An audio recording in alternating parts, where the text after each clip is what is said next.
and welcome to Mining Review Africa. Today we are speaking to Simon Ford, who's the Portfolio Director of Global Natural Resources at Hyve Group, organisers of Mining Indaba, and he's here to talk to us about some of the highlights of this year's event. Welcome, Simon. Thank you very much for having me. Pleasure to be back. Great stuff. Now, Simon, there was certainly a hive of activity in the Isles at this year's Mining Indaba, but can you tell me, how does this year's event compare to last year's? Similar to last year, it was a great success. I think we'd say that 2023 probably even more special than 2022, given the numbers that came through the door. And there was a significant increase on last year. I think moving back to the February dateline really helped. The weather was fantastic for the week, which we're very grateful for. But I think what we saw is, the incredible buzz that was around the CTICC in Cape Town in general, where we had standing room only in many sessions, can probably be attributed to the fact that the world is really waking up to the importance of Africa and the role that it has to play in the energy transition, as well as the critical mineral supply. So it was a phenomenal success. We're all really, really happy, and the feedback has been really, really positive. Oh, that's great to hear, Simon. Can you tell me how many delegates attended this year's event? Is it an increase on last year? A substantial increase on last year. So we had just shy of 8,000 delegates this year versus 6,500 in 2022. So that equates to roughly a 20% increase. And within that, we had over 100 countries represented, including 40 African nations. So yeah, lots of people, and yeah, big increase. Okay. Now, Simon, let's turn our attention to the exhibition. And the exhibition hall was really buzzing. But did you have more companies exhibiting than last year? And also, how many of them were actually first-time exhibitors? So we had a 30% increase on 2022 in the exhibition. So we had 275 exhibitors, and that included country pavilions, which is a great marker of the success of the event and how appealing it is to individual countries. Had countries having pavilions from Angola, Germany, Canada, Botswana, Burkina Faso, the DRC, UK, Finland, and of course, South Africa. This year we had 83 companies, so it's about 42% of the total that were new across the mining value chain that came to Mining Indaba and displayed and showcased for the first time. Notable first-time exhibitors would be Gécamines, Zijin Mining from China, Kinross Gold, Bosch, Engie, MTN, and Sasol from South Africa. So quite a broad spectrum of the types of companies that are coming from across the industry too. Okay. Now, Simon, in your introduction, you mentioned that going back to the February dates has an impact on attendance numbers. Why do you think this is so?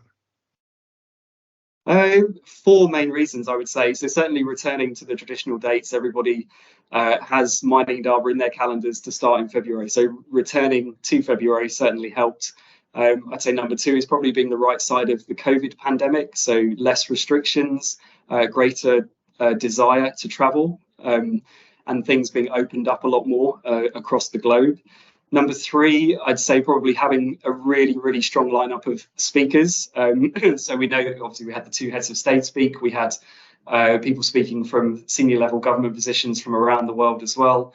And lastly, as I mentioned at the beginning, I think with the world opening up to the critical mineral potential in Africa, we saw that translate into much greater numbers. If we look at investors, we had 30% growth, having over 800 global investors, 20% increase in mining companies attending, and then 25% increase in senior government attendance as well. So all of those factors, I think, played a part in the greater numbers that we saw this year.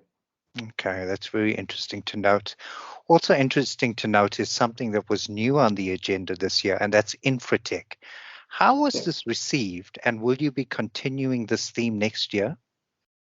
Certainly continue it. Yes, it was very well received. Took place in Auditorium 2 of CTICC and had very strong numbers throughout the 3-day program, which was great. We have an audience that is hungry not only for the kind of top level macro conversations that are focused on main stage, but for more technological innovation and supply chain discussions, which is what the infratech stream really produces. We had a great session, great panel discussion on supply chains and the just energy transition. African mining's role in this journey and what it means for mine site operations, where we had speakers from BHP returning to Mining Indaba for the first time. We had a feeder speaking as well, and the Chief Investment Officer from Africa Finance Corp. So those types of conversations around infrastructure and supply chains generating lots of interest. If we look at next year's themes, we'll continue with supply chain, infrastructure developments, and the role of technology within mining operations. I think what we'll also see a bit more of next year is how we can evolve and create more African manufacturing partnerships. I think similar to what we're seeing in Zambia and the DRC with their EV battery manufacturing partnership. We think that's going to be a trend that kind of replicates, and the Infratech platform will be the place to come and listen to that. Okay, that's very, very interesting to hear. Now let's turn our attention to something that's always top of mind in the mining industry these days, and that's sustainability. And in this regard, Mining Indaba hosted a Sustainability Day. Can you tell us a little bit about it and what were some of the highlights? The highlights would be around, I think, as you mentioned, how the mining industry conducts itself and how it is always seen to be supporting the sustainability conversation. This year, it was very focused on decarbonisation mandates, how geopolitics and the energy crisis are affecting the most vulnerable communities, and how these vulnerable communities, they can, need to continue to have a place within the mining value chain, with increasing prominence of new technology and automation as well. And one of the key themes that came out of this year is that everything that we're speaking about has a gender critical perspective. So how do we address, continue to improve upon and push for more diversity, better treatment of women across the mining value chain, whether that be at the mine face, directly at the mine site operations, or within wider communities as well. There was a really good panel, strong panel, that was kind of taking what happened at COP27 and the decarbonisation mandates and how that affects security of supply, which touched upon all of those topics that I just mentioned. That was hosted by Deloitte, featuring the ICMM, who obviously play a critical role, and also our partners at the Alternative Mining Indaba. They also had their place on that stage too. So very interesting to hear their perspective being very closely aligned with the communities that are most certainly impacted by mining. Okay. And following up on the topic of ESG, this year you also featured the Junior ESG Awards. What was this all about? I mean, why did you decide to host these awards, and what were some of the highlights that came out of it? So I think the main reason for doing it is we want to highlight a lot of the good work that is already taking place and going on, but to try and use that to inspire other companies to take ideas, to share best practice, and then hopefully see more of a greater trend of people supporting local communities, knowing that they can actually be recognised for it. One great example that we had was Lucara Diamonds company, the Canadian diamond miner based in Botswana, who have undertaken several community projects, which were really, really interesting to hear about. And hopefully they kind of lend itself to other companies following suit. So one project in particular that I think they're working on is the Mokubilo farm, which started its operations, I think, back in 2019, supporting horticulture and production. And the farm that supplies local primary schools and those in the surrounding villages. And they've set up a cooperative that's open to all local residents to buy shares within that company. And that allows them to generate profits and revenue, and that can go back into improving the lives of the local community and improving the lives of local residents as well. And not only is it having that impact, but it's helping, or it's guided by the fact that they're following 2 of the UN Sustainable Development Goals, which is no poverty and zero hunger. So when we hear about things like that, it's great for us to recognise it, but it's one thing to talk about a project that's happening and ongoing, but we want, we'd like to see more. So the idea is that we grow and develop the ESG Awards moving forward, and we want to hear about many, many more projects that are going on right across the continent. Great. Now, earlier on, you mentioned standing room only for some of the panel discussions. Can you tell me which of the topics garnered the most interest?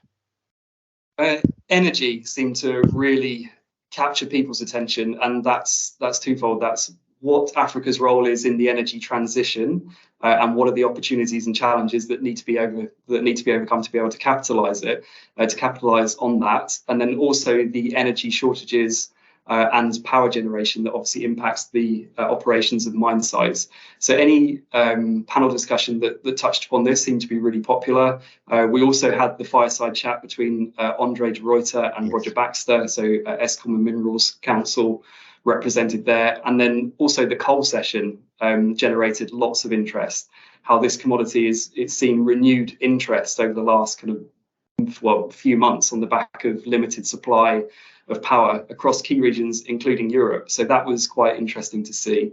Continuing the theme of energy, decarbonisation and hydrogen, again, that supports the theme of sustainable energy supply and the energy transition as well.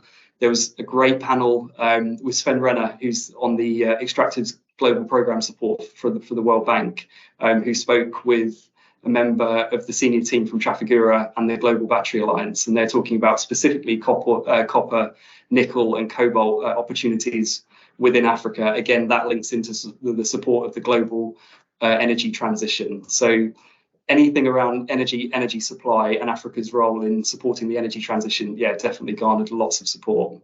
Okay.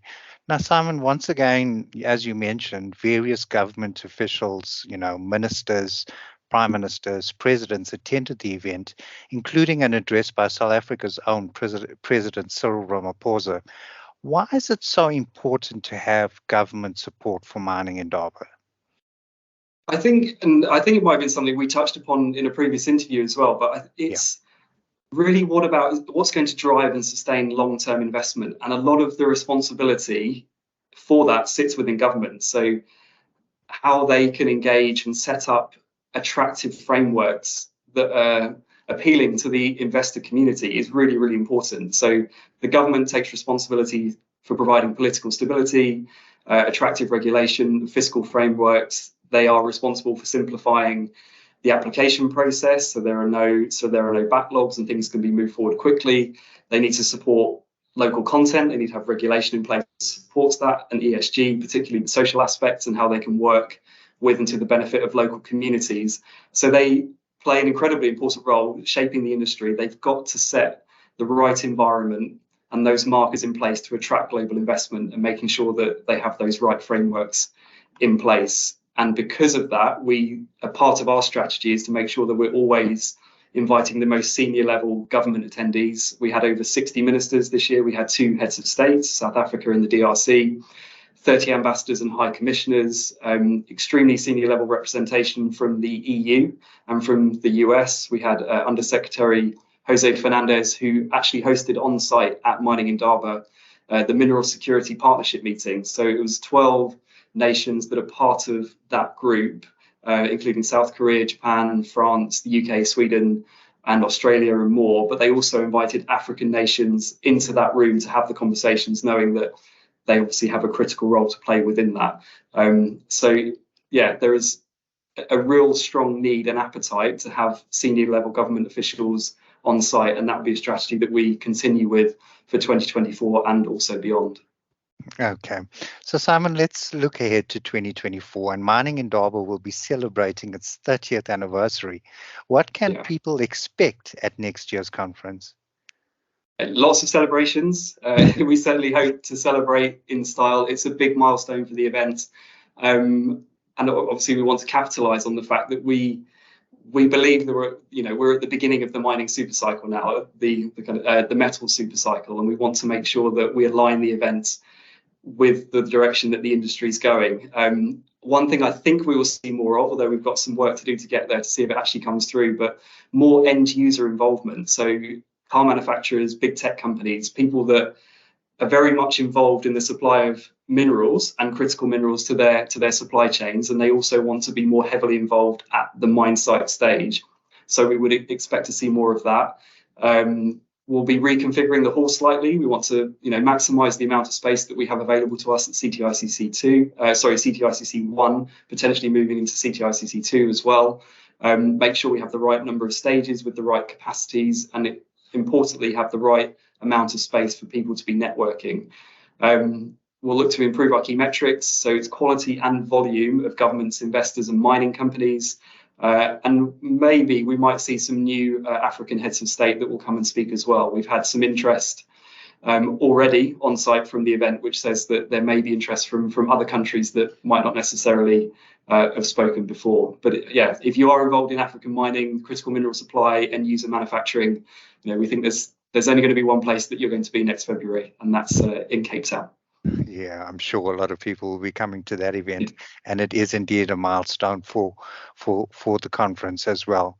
Simon Ford, Portfolio Director of Global Natural Resources at Hyve Group, thank you for joining us today on Mining Review Africa, and I look forward to chatting to you about Mining Indaba 2024.